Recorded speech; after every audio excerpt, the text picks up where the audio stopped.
10 दिन भी नहीं हुए एक और हत्या। वही ग्रामोफोन पिन मिस्ट्री।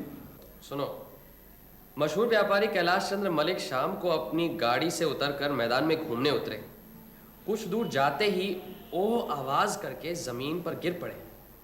उनका ड्राइवर और रास्ते चलते लोगों ने उन्हें उठाकर गाड़ी में लिटा दिया, लेकिन तब तक उनकी मृत्यु हो चुकी थी। पोस्टमार्टम की रिपोर्ट के मुताबिक एक ग्रामोफोन पिन उनके दिल में अटका हुआ था। इसी पिन से उनकी मृत्यु हुई है। अरे बाबा। कैलाश बाबू निष्ठावान पुरुष थे। उनकी किसी से कोई शत्रुता नहीं थी। उनकी पत्नी का देहांत हो चुका है। उनके कोई पुत्र संतान नहीं है। एकमात्र पुत्री ही उनकी संपत्ति की वारिस है। पुलिस छानबीन कर रही है। कैलाश बाबू के ड्राइवर को हिरासत में ले लिया गया है। ये यहाँ हो क्या रहा है? ये शायद 5वां खून है। अरे पुटीराम, एक कैंची लाना।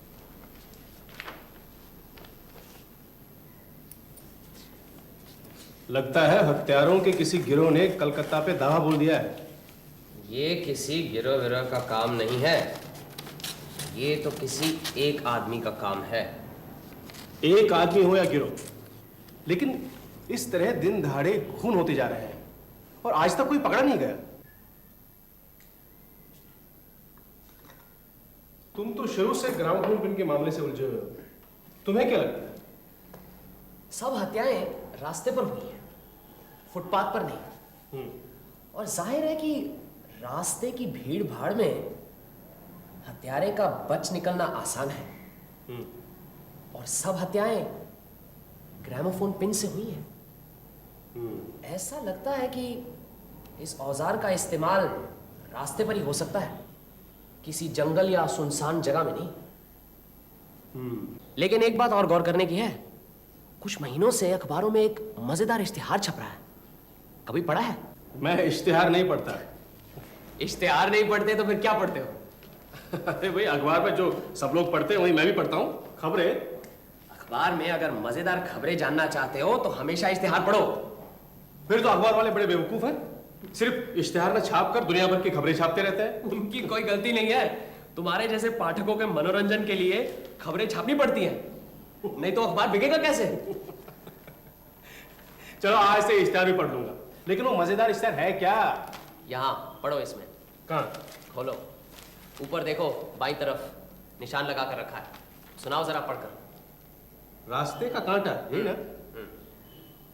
अगर आप अपने रास्ते का कांटा हटाना चाहते हैं तो शनिवार को शाम 5:30 बजे व्हाइट वे लेडलो की दुकान के सामने लैंप पोस्ट को पकड़कर खड़े रहिए। हाँ? समझ में नहीं आया ना? एक बार और पढ़ो। पढ़ो पढ़ो। अगर आप अपने रास्ते का कांटा हटाना चाहते हैं तो शनिवार को शाम 5:30 बजे व्हाइट वे लेडलो की दुकान के सामने लैंप पोस्ट को पकड़कर खड़े रहिए। क्या लैंप पोस्ट को पकड़कर खड़े रहने से रास्ते का कांटा हट जाएगा? ये इश्तिहार पिछले 3 महीनों से हर शुक्रवार को आ रहा है और पिछले 3 महीनों से ही ग्रामोफोन पिन की हत्याएं हो रही हैं। तुम क्या समझते हो? ये दोनों घटनाएं जुड़ी हुई? समझने की बात है। जिसने इश्तिहार दिया है वो आम जनता से कह रहा है कि ए भाई, अगर आप अपने रास्ते के कांटे को हटाना चाहते हो तो फलाए फलाए जगह ऐसे खड़े रहो, जिससे कि मैं तुम्हें पहचान लूं लेकिन तुम्हें मेरा कुछ पता ना चले। मतलब कि रास्ते की भीड़ भाड़ में 5:30 बजे तुम लैंप पोस्ट पकड़े खड़े रहो। कुछ देर बाद बेवकूफों की तरह खड़े रहकर तुम्हें लगेगा ये सब क्या बकवास है। तुम झक मार कर चले जाओगे। फिर जेब में हाथ डालोगे, देखोगे कि किसी ने तुम्हारे जेब में चिट्ठी डाल दी है। फिर क्या? शिकारी ने शिकार ढूंढ लिया, लेकिन शिकार को यह नहीं मालूम कि शिकारी कौन है। अरे ठोस सबूत कहाँ है? कानून में एक शब्द है, सर्कमस्टेंशियल एविडेंस। सबूतों पर कभी यकीन न भी हो, लेकिन ठोस प्रमाणों से दिया गया अनुमान कभी गलत नहीं हो सकता। देखो, कोई आ रहा है और मेरा अनुमान है कि जो आ रहा है वो अधेड़ उम्र का गोल मटोल मोटा सा आदमी होगा। उसके हाथों में एक छड़ी जैसी चीज होगी और वो यकीनन हम ही से मिलने आ रहा है, क्योंकि तीसरी मंजिल पर तो हम ही रहते हैं ना। अरे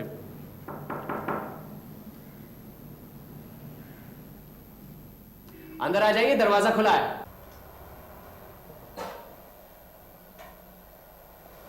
कैसा रहा अनुमान? डिटेक्टिव ब्योमकेश बाबू हैं? मेरा नाम ब्योमकेश बख्शी है, लेकिन आप मुझे डिटेक्टिव ना कहें तो अच्छा होगा। मैं सत्यान्वेषी हूं, सत्य की खोज करने वाला। खैर, आप काफी परेशान नजर आ रहे हैं, थोड़ा आराम कीजिए, फिर सुनाइए अपने ग्रामोफोन पिन की घटना।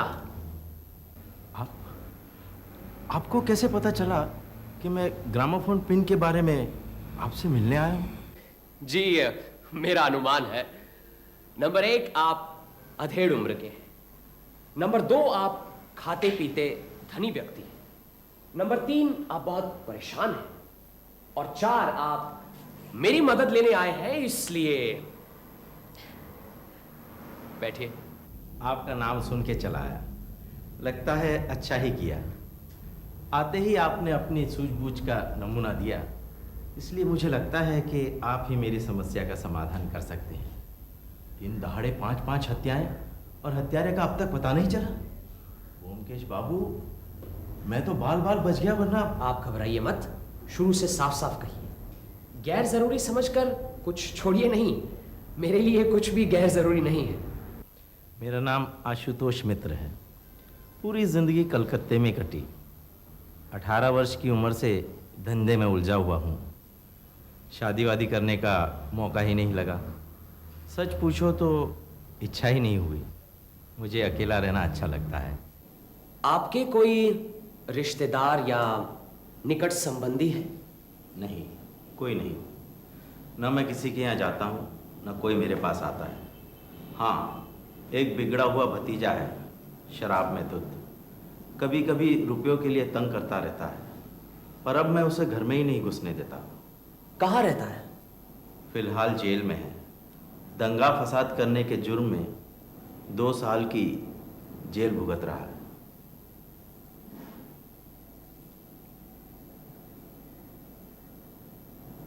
कहते रहिए। भवानीपुर में हमारी एक संगीत महफिल है, वहाँ रोज शाम को मैं जाता हूँ। कल भी गया था। रात को 9 बजे मैं लौट रहा था पैदल ही। सड़क पर काफी भीड़ भाड़ थी।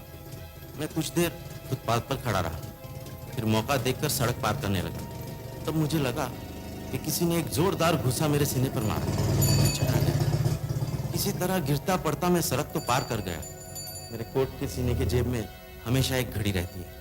मैंने घड़ी निकाल कर देखी, वो चकनाचूर हो गई थी और उस घड़ी में ग्रामोफोन पिन अटकी पड़ी हुई थी। ये रही वो घड़ी।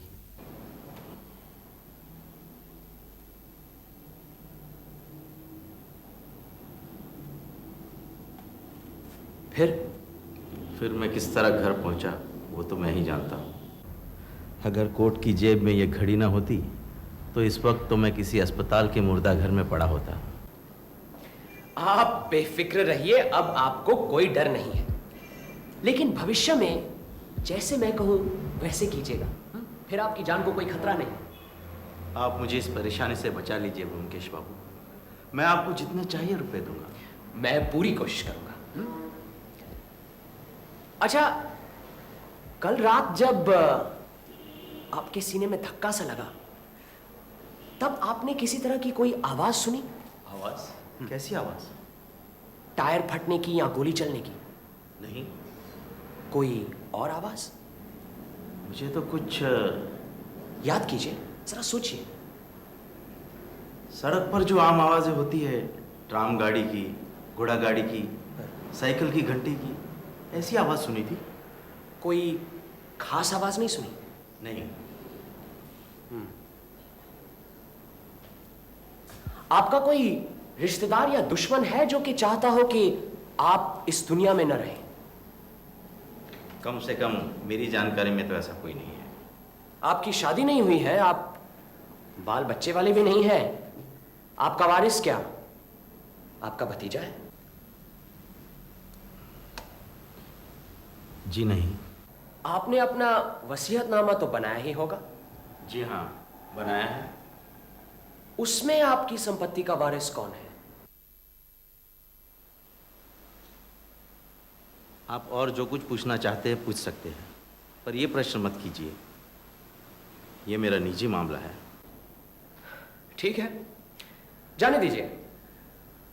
आपका वारिस जो भी हो, आपकी वसीयत के बारे में जानता है?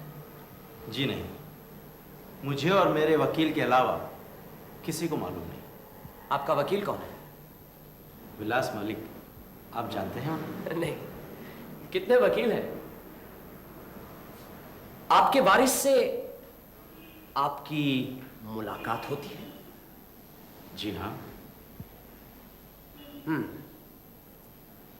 आपका भतीजा जेल में कितने दिनों से है? यही करीबन 3 हफ्ते से। अच्छा, आज के लिए इतना ही काफी है। आप अपना पता और ये घड़ी यहां छोड़ दीजिए। अगर जरूरत पड़ी तो आपको खबर कर दूंगा। लेकिन मेरा क्या होगा? अगर फिर से कोई हमला हुआ तो अब मैं नहीं बचने वाला। आप अपने घर में ही रहिए, कहीं निकलिएगा नहीं। लेकिन घर में तो मैं अकेला ही रहता हूँ, और फिर घर में ही कहीं। नहीं नहीं, घर के अंदर आपको कोई डर नहीं है। वहां आप बिल्कुल सुरक्षित हैं। अगर आप चाहें तो एक चौकीदार रख सकते हैं। तो क्या मैं घर से बिल्कुल नहीं निकल सकता? निकलना निहायत जरूरी हो तो फुटपाथ पर ही चलिए, गलती से भी सड़क पर नहीं चलना। फिलहाल मैं तो कहूंगा कि आप कुछ दिनों तक बाहर निकलिए ही मत। ठीक है, आप जैसा कहेंगे वैसा ही करूंगा। नमस्कार। नमस्कार।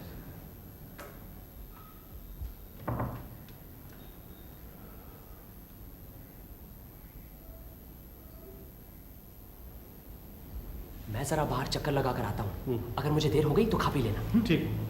अरे, ये संभाल कर रख लो जरा।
एक मिनट विलास बाबू, अभी आए।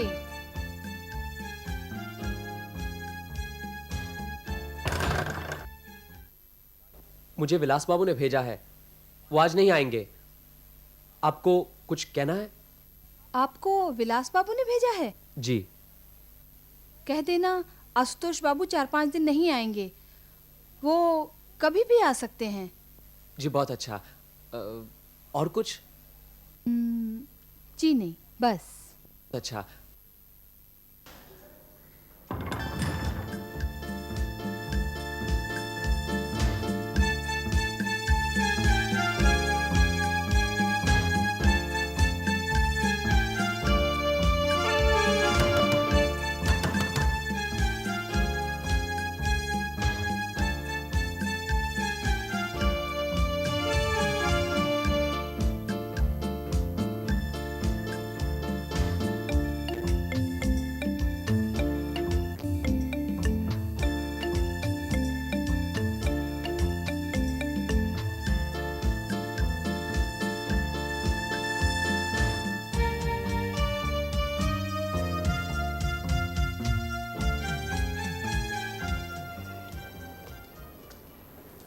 अच्छा एक बात बताओ, क्या? ये आशुतोष बाबू तुम्हें कैसे आदमी लगे? अच्छे ही लगे, सीधे साधे। और उनका चरित्र?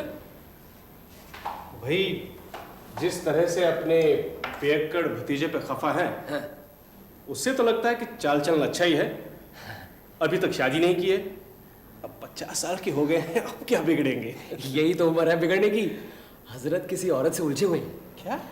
भवानीपुर की संगीत महफिल ही उस औरत का घर है। एक और बात ध्यान रखने की है। क्या? एक मामूली सा 2 रत्ती का पिन, किस ताकत से उस पिन को छोड़ा जाता होगा जो सीधे शिकारी के सीने में घुसकर उसका दिल चीर दे। इस गुत्थी का जरूर कोई हल है, लेकिन इस वक्त पकड़ में नहीं आ रहा। जितना उसे पकड़ने की कोशिश करता हूं उतना ही हाथ से फिसलता जा रहा है। खैर, कभी तो मुर्गी टीले पर आएगी। चलो, कल शनिवार है। हाँ। अखबार में इश्तिहार देने वाले और रास्ते का कांटा दूर करने वाले से मिलते हैं। सीधे खड़े रहो। ये सब नाटक की क्या जरूरत है? तुम मेरे साथी हो, तुम्हें सब जानते हैं, इसीलिए तुम्हारा हुलिया बदलना जरूरी है। अगर पुलिस ने पकड़ लिया तो? अरे कैसे पकड़ेगी? हाँ, तुम चाहो तो नीचे जाकर इम्तिहान ले लो, देखे कौन पहचानता है। किसी से पूछना अजीत बाबू कहाँ रहते हैं। रास्ते का कांटा वाला आएगा ना? हाँ, आना तो चाहिए।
तस्वीर लेंगे बाबू?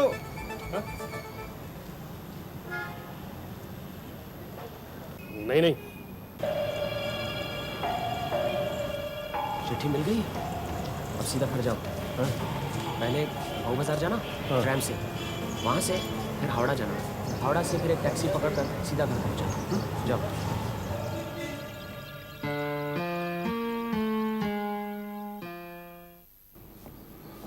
आ गए?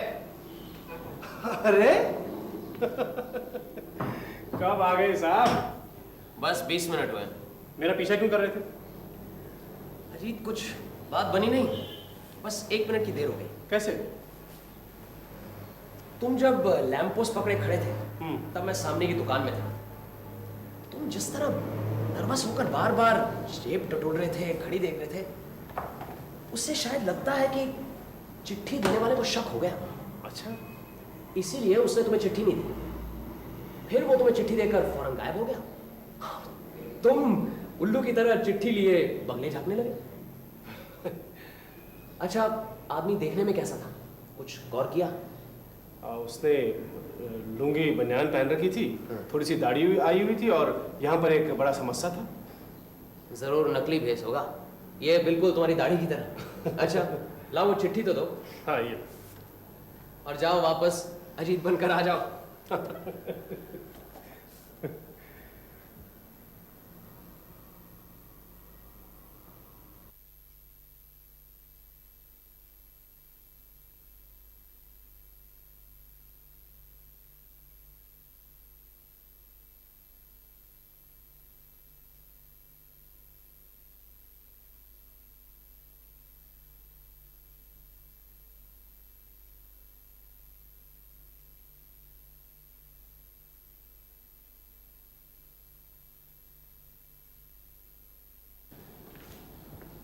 सुनो सुनो, हाँ। ये क्या लिखा है? आपके रास्ते का कांटा कौन है, उसका नाम और पता क्या है, और आप क्या चाहते हैं? साफ साफ खुलासा लिख कर दीजिए, कुछ भी छुपाइए मत। अपना नाम बताने की जरूरत नहीं। यह चिट्ठी एक लिफाफे में डालकर अगले इतवार 10 मार्च को रात 11:50 पर खिदिरपुर रेस कोर्स के पास के रास्ते से पश्चिम की तरफ जाइए। एक आदमी आंखों पर मोटा गॉगल्स पहने साइकिल पर आपके सामने से आएगा। इसे देखते ही आप चिट्ठी वाला हाथ साइकिल की तरफ बढ़ाकर रखिए। साइकिल वाला आपके हाथ से चिट्ठी लेकर चला जाए। आप भी अपने घर चले जाइए। अच्छा, बाद में फिर आपको हम बताएंगे क्या करना है। पैदल अकेले आइए, कोई साथ होगा तो साइकिल वाले से मुलाकात नहीं होगी। ये देखो, आशुतोष बाबू आ रहे हैं। ये सब बातें उन्हें कहने की कोई जरूरत नहीं। पुटीराम,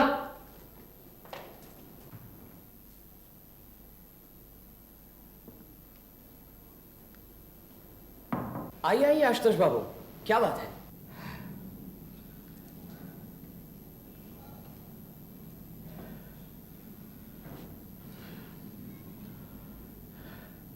एक बुरी खबर है, वही बताने इस वक्त यहाँ आया हूँ। मेरा वकील विलास मलिक भाग गया। वो भागेगा ये तो मैं जानता था। साथ आपकी भवानीपुर की संगीत महफिल भी गायब है। आपकी वसीयत के सिलसिले में ही दोनों की मुलाकात हुई थी। फिर जो होता है वही हुआ, दोनों भाग गए। लेकिन जो हुआ सो अच्छा ही हुआ। उस दुष्चरित्र स्त्री और कपटी दोस्त के षड्यंत्र से आपको छुट्टी तो मिली।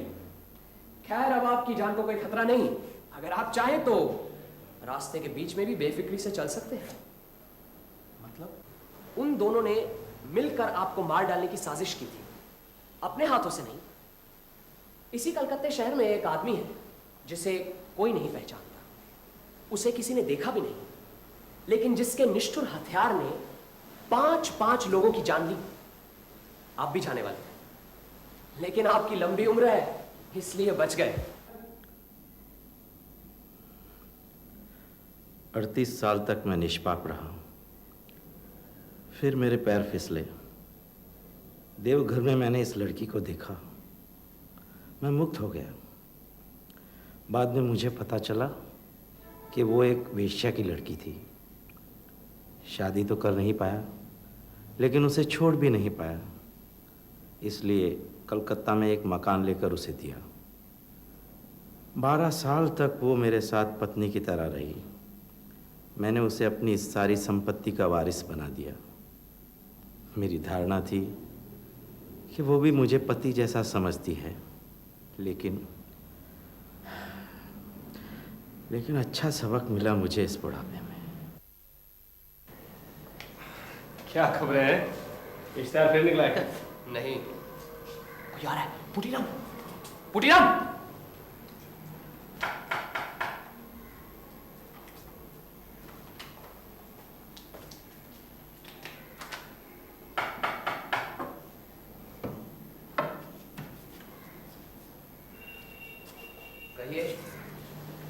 माफ कीजिए, मैं सुबह से बिना नोटिस के आ गया। मेरा नाम प्रफुल्ल राय है, मैं बीमा कंपनी का एजेंट हूँ। जी, हमारे पास तो बीमा कराने लायक पैसे नहीं है। अरे नहीं नहीं नहीं, मैं बीमा कंपनी में काम जरूर करता हूँ, लेकिन आपके पास बीमा के लिए नहीं आया। आजकल तो जहाँ भी जाता हूँ बीमा के नाम से लोग बाग दरवाजा बंद कर देते हैं। क्या आप ही व्योमकेश बख्शी हैं, मशहूर डिटेक्टिव? आपसे कुछ प्राइवेट सलाह लेनी थी। सलाह के लिए पहले आपको नगद पेशगी देनी पड़ेगी। जरूर। वो मुझे मालूम है।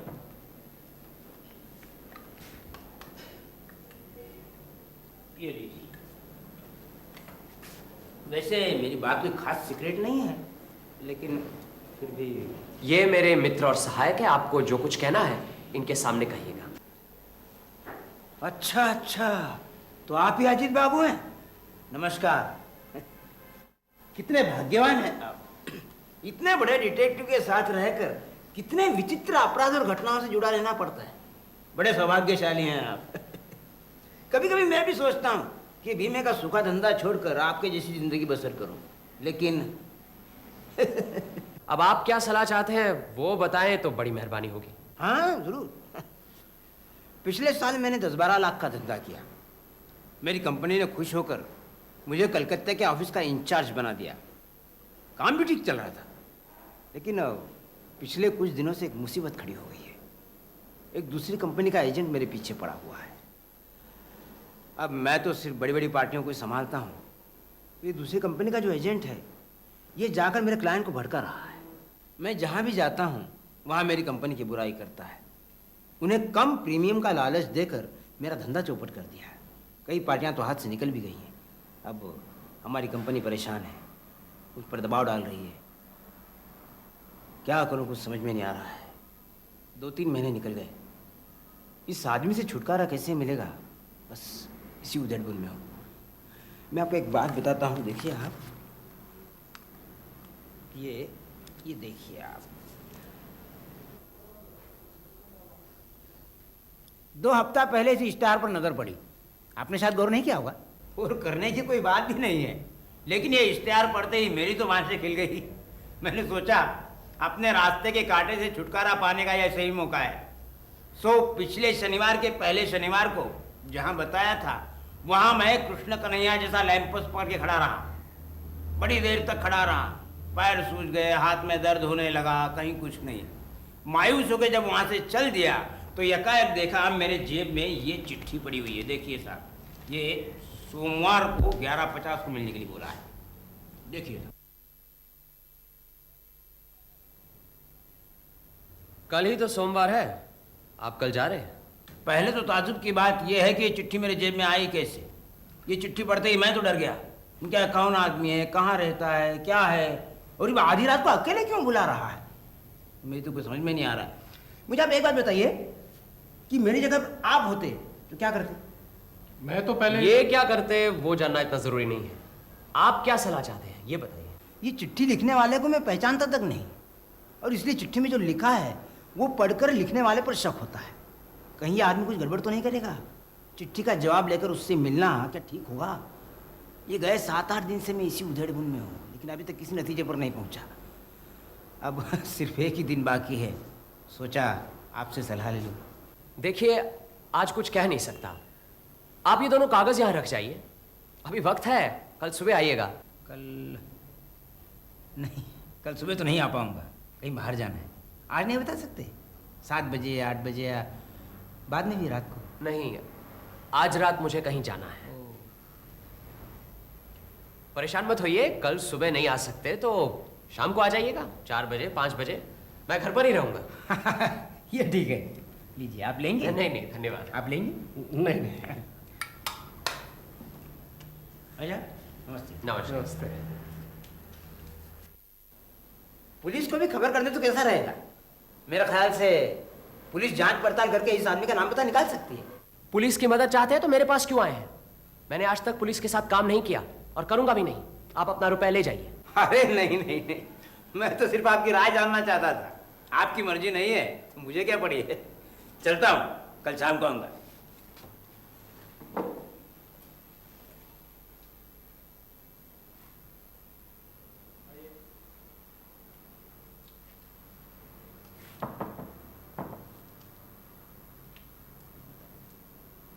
कल शाम को जब तुम वापस आ रहे थे एक आदमी तुम्हारा पीछा कर रहा था, मालूम है तुम्हें? नहीं तो क्या कोई पीछा कर रहा था? हाँ कर रहा था, लेकिन उसकी हिम्मत की दाद देता हूं। साहसी है, शेर की गुफा में घुसकर चुनौती दे रहा है।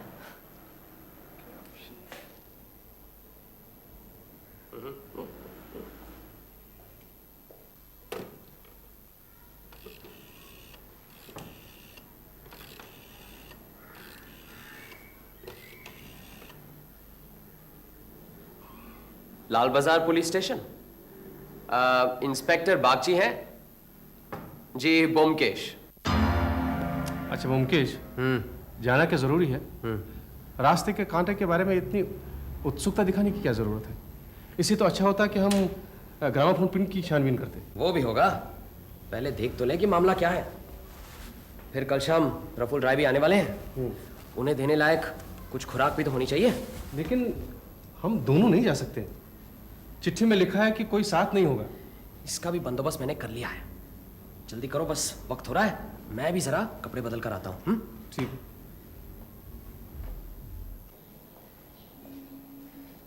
मैं आईने में दिख रहा हूँ? हाँ। अच्छा, अब देखो मैं 5 फुट पीछे जाता हूँ। अब नहीं। हाँ बस, किला फतेह। एक और चीज। क्या? कोट उतारो। अरे अब क्या रह गया? सब कुछ तो हो गया। कोट उतारो, बताता हूँ। ये बटन खोलो। क्यों? अरे घबराओ मत, मैं भी पहन रहा हूँ। क्या ये? ये रखो यहाँ पे। अरे बंद करो बटन। ये ऐसे। हाँ। बैंडेज लाओ वहां से, इधर लगाओ। हाँ। बांधो इसे। हाथ उठाओ। ऐसे। चलो जल्दी, 11:50 के पहले पहुंचना है। चिट्ठी ली? नहीं। अच्छा जल्दी करो, किसी भी कागज को लिफाफे के अंदर डाल लो, उसे काम बन जाएगा। फिर मैं रास्ते में बताता हूँ क्या क्या करना है।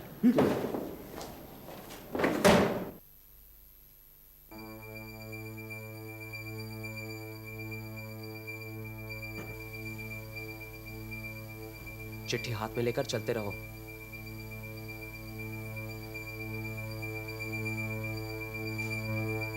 वो आ रहा है, खड़े रहो। मैं तुम्हारे पीछे हूं, घबराना नहीं।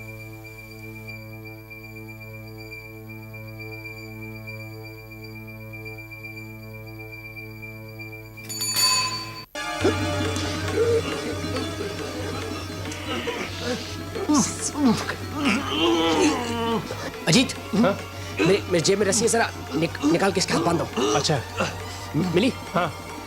बांधो बांधो इसके हाथ। इस हजरत को नहीं पहचानते? ये आज सुबह हमारे घर आए थे, प्रफुल्ल राय।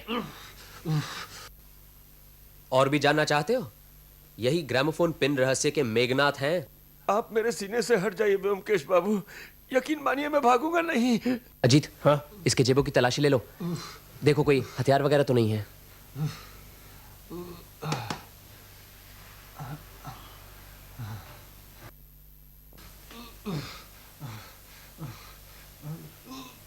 अजीत, हाँ? साइकिल उठाकर वहां रख दो।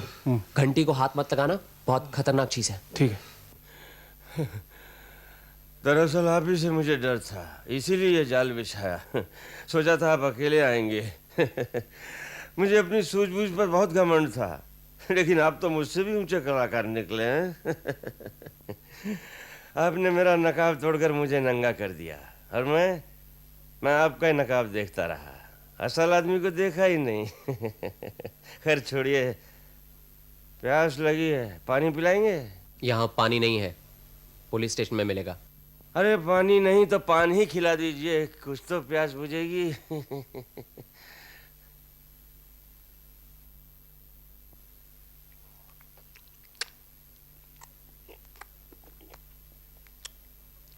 शुक्रिया। बाकी जो पानी है वो आप खा लीजिए, मुझे नहीं चाहिए। ये क्या, पुलिस भी आ गई? तो क्या आप मुझे पुलिस के हवाले करेंगे? क्यों? आपको तो 4-5 महीने पहले ही पुलिस के हवाले करना था। इसका मतलब है आप मुझे पकड़वा के ही रहेंगे, हैं? जरूर। ब्योमकेश बाबू, कभी कभी शाने लोग भी मुंह की खाते हैं। मुझे गिरफ्तार करना इतना आसान नहीं है। क्या हुआ, मर गया? अरे हुजूर, आप खुद आए हैं। लेकिन आने में थोड़ी सी देर कर दी। आप मुझे नहीं पकड़ पाएंगे।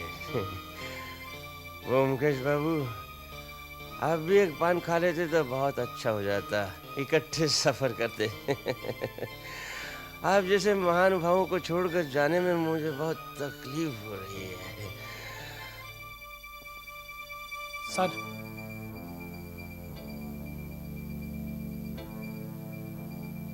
हथकड़ी की कोई जरूरत नहीं सर, आसामी फरार हो गया। ये आप अपने पास रखिए, सिर्फ मुझे वो साइकिल की घंटी दे दीजिए।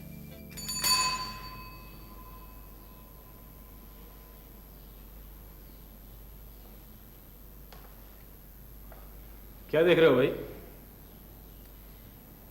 इस आदमी के दिमाग की तारीफ करनी पड़ेगी। साइकिल की घंटी से किसी की जान ली जा सकती है, ये कोई सोच भी नहीं सकता था। ये देखो, ये स्प्रिंग देख रहे हो? हाँ। यही इस बंदूक की बारूद है। क्या फोर्स है स्प्रिंग में? ये छोटा सा छेद है?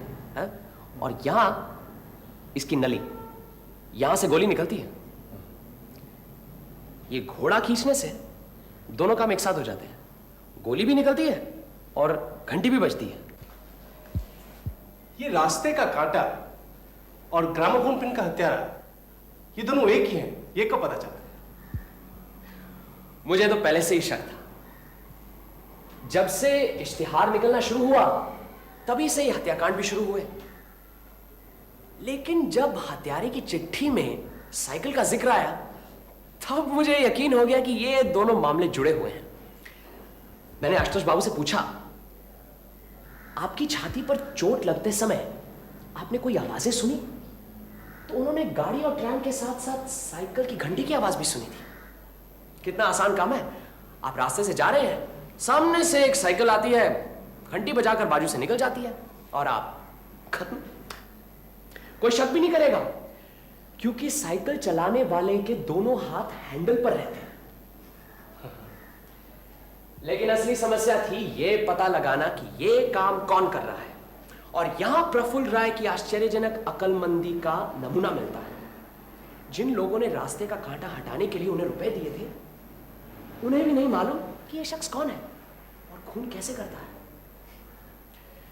शायद मैं भी उसे पकड़ नहीं पाता अगर वो खुद मुझे परखने यहां नहीं चला आता। कैसे? जिस दिन पहली बार तुम लैंप पोस्ट पकड़कर खड़े थे उसी दिन तुम्हारे तौर तरीके देखकर उसे शक हुआ। फिर भी उसने तुम्हें एक चिट्ठी पकड़ाई और तुम्हारा पीछा किया। जब तुम इस घर में आए तब उसे यकीन हो गया कि तुम मेरे ही गुप्तचर हो। उसे मालूम था कि आशुतोष बाबू का केस मेरे पास है, इसलिए वो समझ गया कि मुझे बहुत कुछ मालूम है। कोई और आदमी होता तो शायद सब कुछ छोड़ छाड़ कर भाग गया होता, लेकिन प्रफुल्ल राय शेरदिल था। कोई उसे चुनौती दे और वो चुप बैठे। फिर भी यह साबित करना नामुमकिन होता कि रास्ते का कांटा और ग्रामोफोन पिन वाला आदमी एक ही है, अगर प्रफुल्ल राय एक गलती न कर बैठता। कौन सी गलती? उस दिन सुबह मैं उसी का इंतजार कर रहा था। मुझे यकीन था कि सब कुछ पक्की तरह से जानने के लिए वो हमारे घर जरूर आएगा, और वो आया भी। इसलिए वो मुझे न्योता देकर गया कि रात 11:50 पर मैं ही जाऊं, क्योंकि पिछली बार तुम्हें भेजकर मैं उसे ठग चुका था। मैंने भी जाने की ठान ली, क्योंकि मैं उसे रंगे हाथ पकड़ना चाहता था, और मैंने वही किया।